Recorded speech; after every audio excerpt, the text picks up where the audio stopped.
Ndị be anyị kenekwanụ m unu. Anyị sị ka nke onye chiri ya zelu. Anyị sị n'ụbọchị nke taa dịrị na anyị na mma na anyị adị ka echi na-eche ada agwụ agwụ. Otu anyị kwuru ya, otu akọ ya dịrịrị. Ise ise dịka o si wee dị, ihe a bụ Eastern News 24 ka anyị si were wetara ya bụ ozi nje gị n'ugbu a n'iru akwụkwọ ọsịta maka ya bụ ka o si akpọtụ na ada na abada nọ n'ime ya anụ nwere ụwa na-azụ na Igbo. Dịka o si dị, o wefe nwanne anyị nwoke wetara anyị n'iru akwụkwọ, and also Mbaka were okwu mana ọ bụ na egecha nke Mbaka kwuo ụnụ ya nụkwa ife ụmụnne anyị kwuru n'iru akwụkwọ. One of the Biafran activists kwukwa gbasịta maka ya bụ ihe anyị ji maka ya wee bịa taa. Quote, jubilation as Maazị Nnamdi Kanu to regain his freedom. Reverend Father Mbaka stand solidarity with him. All right, ya bife ka ihe gị ga-esi drop ọra ife iche n'ụdị nke gị. All right, over to you. Chukwu kpeghere anyị ikpe niile akpere anyị n'azụ. Chi anyị oyi ikpe mkpegharị. O kpeghere ya ndị eti eche n'ụlọ nga o duru ha pụtawa. Chineke mewuru ya. God can do it.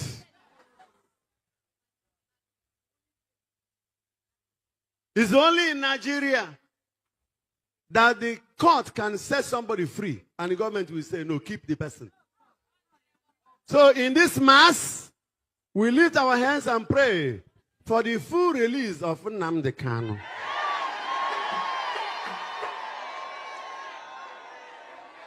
Fewere chukwa kanisia. Oyi bembeyare. Beyere ibe ha bere n'azụ. Igbo Igbo na-atafu ihe a na-amara isi ya. Ụmụakwụkwọ amangazi, ndị ọrụ amanga, Monde akpọchi ebe niile. Ndị na-acha ya ọ gbasara ha, they don't care. How can you say you don't care? But you are a leader. You must care.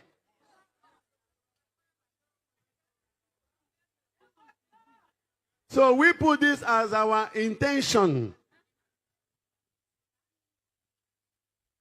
Chineke si mmadụ were onwe ya, mmadụ ụwa si na onye ha ama nwe onwe ya. Chukwu ga-eme onye ahụ ihe ọ ga-eme ya. Isi ọ bụ na ị ma ịrapụ ya.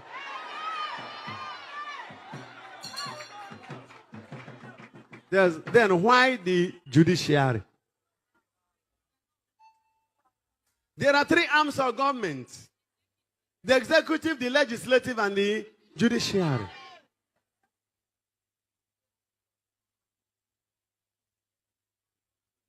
And one arm, we say the other is useless. So please, I ask in the name of God, and by the power of God, that our leaders should quickly release Nnamdi Kanu.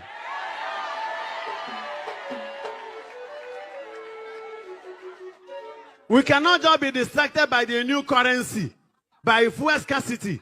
And there is a problem. Judiciary is dying. If the court can acquit somebody and somebody will say no, then the country is gone. It's a coup d'etat against judiciary. And as a man of God, I stand out to say, release him.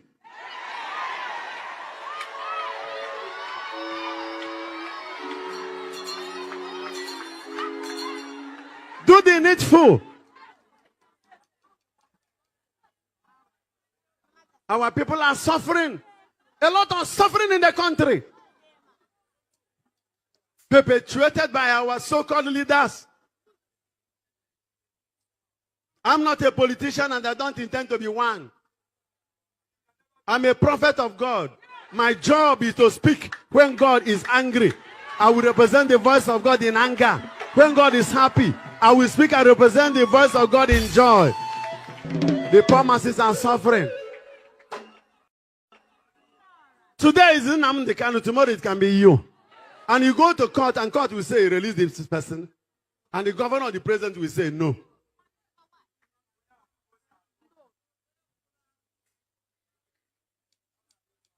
If holding that young man will cripple this country, why not release him? You must be careful how you touch the trigger when the gun is loaded. And don't tell anybody he's a nobody. He represents a people. And finally, the court has said, release him. Why not release him? Especially for health reasons. I have to render my voice so that when tomorrow the leaders begin to suffer calamity, they will not say, what did the Father Mbaka say? And remember, when I'm called into this service, I didn't take anybody's permission to air my view when God says, air it. When I cannot speak what God asked me to speak, then I have finished my job. Then God will take me. So I have not finished my job. Christian, because average divorce are Christian. I don't know whether you know this Father Mbaka in Igbo land, I think in the Enugu State. We also have this man in Lagos, Evangelist Ebuka. They are seriously in prayer, prophesying daily for the releasing of Mazidan Kanu. And they say God have told them severally that either the Mazidan Kanu is going to come free. Do you agree with them, or because many people have perceptions that maybe this man of God also are using this prophet to catch crews? Are you among of them, or you believe that of the truth that God is going to set him free? Listen, in this channel, I already said it several times that the happiness the Biafra have immediately Israel declared Donald Trump as a winner. Israel is the first people that declared Donald Trump as a winner. Are you getting me? Immediately they declared Donald Trump as a winner. Our bone do what? Strong than before. Because onye when ejiri eluigwe ada eje ọkụ mmụọ. Person wey get a president cannot lose election. A Biafrans now will have Donald Trump as a backbone. And you see that immediately Donald Trump win the election, you see the language of Nigeria change. Even though the first person that come outside and said it is this Kanu for Kanu. Is it Kanu? Yes, Kanu. They are one of our appointees for America. We say maybe they can release Mazinani can anytime. It's to show you that that language is already start changing. Any prophecy or pastor or whatever can say whatever they want to say, and it can be possible. I myself, I know that Mazinani can come out anytime, any moment, because Nigeria don't have any choice to hold Mazinani ransom. As we round this conversation, what happened to Trump when Muslim, the black, voted for Trump? Do you think it will happen? Do you think it will happen that when it comes to 2027, both the Muslim, everybody, we voted for Peter Obi to become the president in 2027? In 30 seconds, let's go. Okay, if we come to about Peter Obi, I'm not much interested about Nigeria president. Okay, thank you so much, Mr. Lawrence, for having you this morning. Yeah, David, good morning. Thank you for having you in the Waymaker channel this morning. Yes, sir. Good morning to you, sir. Yes, we want to get your view. What happened yesterday in the House of Rep, where chaos in the House of Rep. They almost threw blow for each other yesterday between the House of Rep of Southeast and the Northern region, saying that Igbos have been marginalized because it's part of what Mazinam Kanu has been agitating for. Now they said there's no single budget going to Southeast. What do you have to say about it? Thank you for that wonderful question. For me, I think it is really a show of shame. In a country where you have a major tribe is being sidelined, that see no development was captured in the Southeast. What a shame! And now this tells that see Igbo is not welcome in the country, and then that's why I see that any Igbo man agitating for secession has the right, because if at this point no development was being captured in the 2025 Southeast. Now you being the speaker was telling them, the Igbo lawmakers, that they should wait for supplementary budgets. For how long should they continue waiting? And now this brings me back to the issue of President Kanu, that this was a man who saw the future, that nothing good will come out of these gimmicks, of this contraption, of this British company called Nigeria, because it is being ruled by the political class. Now, David, I want to ask you a question. One would say that you are from Southeast here. You are defending this Igbo as if you are Kalu or you are Uche. whereas you are southwest here. Well, let me ask you this question before you answer that. Now, is it that Nnamdi Kanu has been vindicated with what he's fighting for abandoning the Biafra? Because we know that after the Biafra war within Nigeria, Nigeria government said no victory, no vanquish. But it's as if the Igbos are at the side of vanquish right now because they are not even allowing them to go close to power. They are not allowing them to get what other regions are getting. Thank you. That was just a mere statement from Gowan. No victor, no vanquish. But as it's today now, the Igbos are really languishing. The Igbos have been vanquished. Yeah, as vanquished. If there's any word like that, because nowhere in the world now depriving a region, millions of people development. Do you know what it means? That is even worse off than to be vanquished. Already they have been vanquished.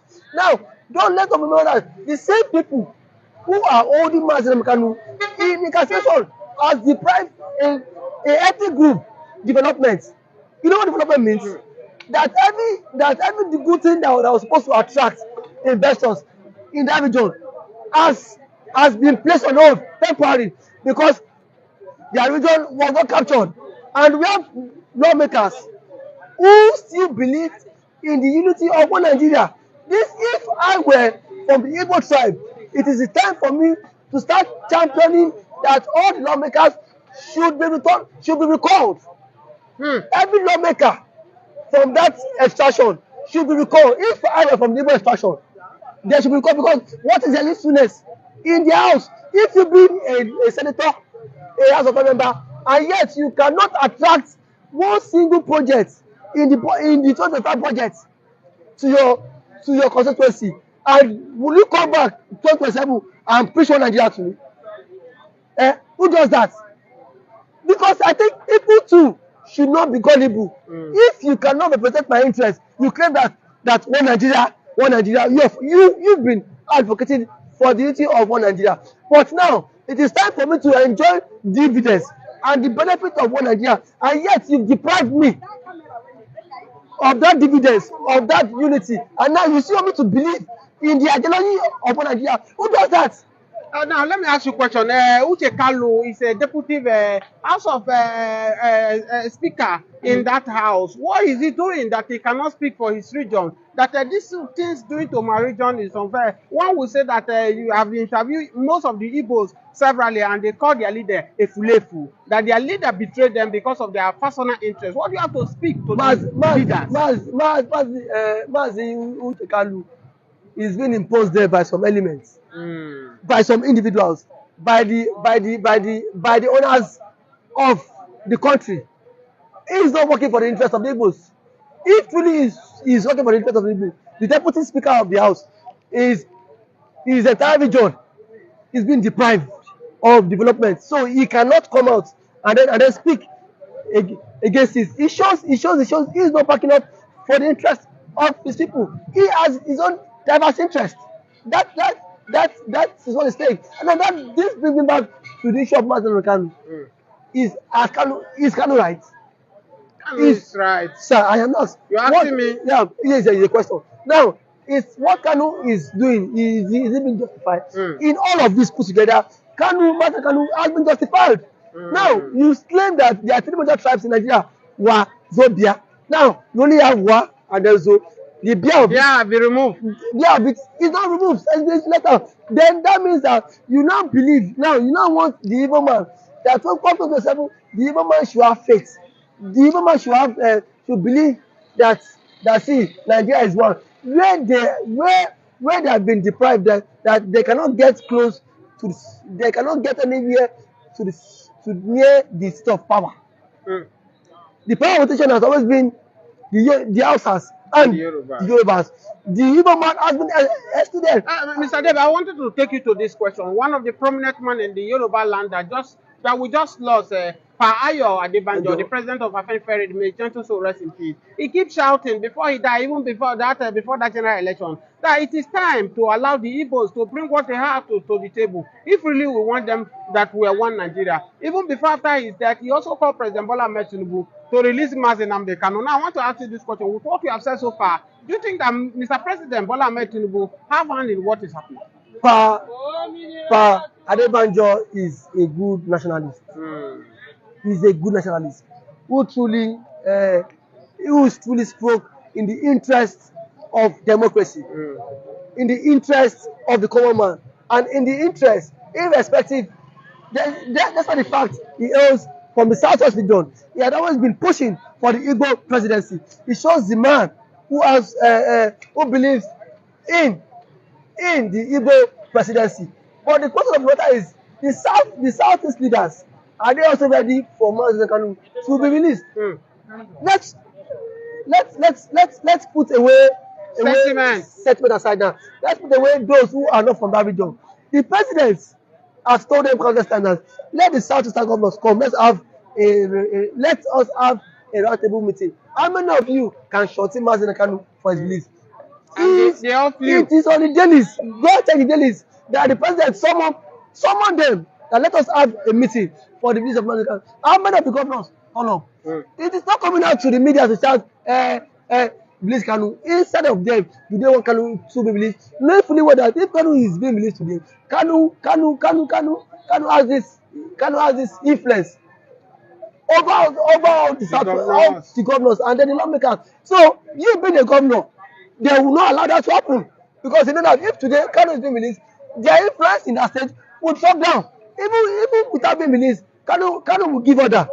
People of that region would obey Kanu order. Why? Because Kanu stood in for them where the Fulani will find them.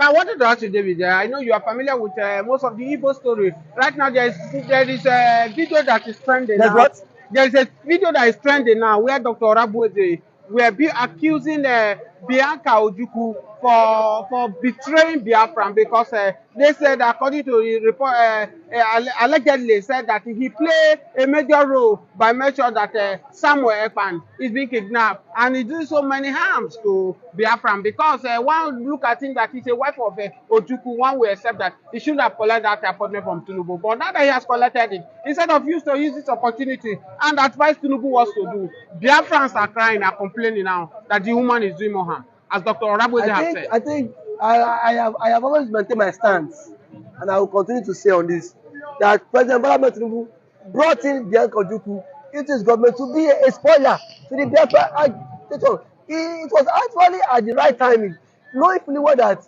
Biafra convention is coming up at the Finland. You see that despite all this fact that the president has initiated all processes to make sure that the Finland, that the Finnish government arrest Sam Ekpa. It was in no avail. The president was not successful in this. But when Bianca Ojukwu, being the wife of the late veteran Ojukwu, actually wrote a letter to the Finnish government citing that her husband, before the death of her husband dropped everything that has to do with Biafra. That Samuel Ekpa is using that to scam the people. You mean the letter she wrote to the Finland government? And then, yes, being the wife of the founder of this agitation, of the struggle, and now also being an ambassador. Finnish government had to act swiftly on that allegation. She was a major influence to the arrest of Samuel Ekpa. So what you are trying to tell us now that many Biafran are saying that Tinubu is a culprit, that Tinubu does not have, and it's Bianca that do all this job. Well, Tinubu has hand now, because it was Tinubu that brought in Bianca. If Tinubu has not brought in Bianca to be a spoiler, Bianca will not have petitioned the Finnish government. And then see, not just only that, she stated that when her husband died, after her husband died, her husband stopped everything about Biafra. Her husband said that one Nigeria should remain. That was one of the contexts. The messages in the context she wrote to the Finnish government, and the Finnish government acted on it. So now, as it stands now, Bianca is a major spoiler to the Biafra government, and then the Igbos will continue to be an enemy of themselves. Yes, because if fully, in spite of all this happening, the Igbos are still are still agitating for the unity of one Nigeria. I am surprised. I am surprised. Despite all. Thank you, Mr. David, for having you this morning. I'm surprised because some Igbos, greedy Igbos, self-interest Igbos are still calling for one Nigeria, despite everything that is happening to them. I want to sincerely appreciate you for having you in this channel this morning, and we look forward to be seeing you on this channel also. Thank you so much for having you, Mr. David. For that wonderful question, the anchor of this good platform. First and foremost, I want to say, Samonekpa has come out to say, or has outlined countless times that he said that the Nigerian government cannot win Biafra with a barrel of gold for a second time. Now when he said that, see, Nigerian government cannot win Biafra with a barrel of gold, it means that nobody needs to die for them to exit Nigeria. Now, Ojogun fought Biafra in a different dimension. Now, Kanu did it via his own dimension. So Ekpa is taking it globally. And now, we've seen world body recognize Biafra. We've seen the UN and then some other global body have come out to endorse the Biafra struggle. So kudos to him, it is a plus. Some persons have come out to say that Samonekpa should be discredited, the likes of Ohanes Edigbo and that of the southeastern governors. But my question is that you said Samonekpa should not be taken serious. Then who should be taken serious? The government who is not willing to protect our people? Is it the people who have refused to speak up when the Igbo man has been marginalized in the country? Is it the same governors who have become a tools in the hands of their Fulani master? So for you to even have a character like Samonekpa and Mbaka to have come out to say enough is enough, that we are tired of this contraption called one Nigerians. It shows that these people have this mindset that, see, they can no longer be the slave. So for him to have even gone as far as to hire lobbyists that will speak on behalf of Biafra in the world in the UN summit, to me it's a plus, and that alone, the voice of Biafrans will be heard globally, and the voice of an Igbo man is also being heard. Ndị banyị ngwadalo linye no edikunu si wena sora ni lo akwụkwọ na Eastern News 24. Edikunu no ya bife one of the Biafran activists kwu ni lo akwụkwọ ka efi were ikwu gbasata maka ya bife ndị a niile ọtọgasị aka dị iche iche. Ka efi were ikwu gbasata maka ya bife dropụrụ anyị ya na comment section below ebe anyị si wena toro ya bụ ozi ya na Eastern News 24. Ka emesịa na ụmụnne m.